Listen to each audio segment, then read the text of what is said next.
crianças, tudo bem com vocês? E vamos dar início então a mais uma semana cheia de atividades? Vamos lá?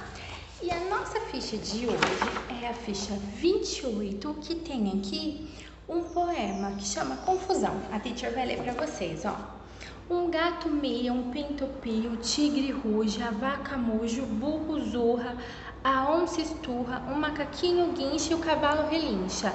Olha só, aqui nós temos vários animais, ó. O gato, qual que é o som que o gato faz? Miau. O pintinho, piu, piu. Nós temos aqui o cavalo, nho, nho, o burro.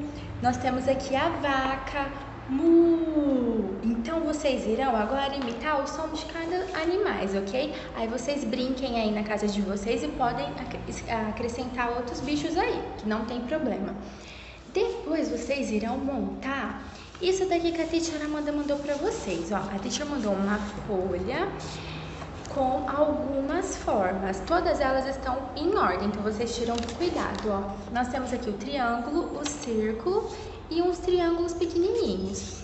A hora que vocês forem colar, que ficará assim, vocês irão formar um gatinho, olha só que gracinha.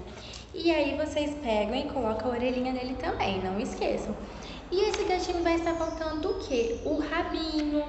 Aí vocês dão aquele acabamento caprichado de vocês, tá? Pode pedir ajuda de um responsável, pode desenhar o rabo, o chão dele, pode fazer desenho em volta, tá bom? Caprichem na atividade, usem a criatividade. E montem o gatinho de vocês, ok? Bye, bye, crianças. Um beijo.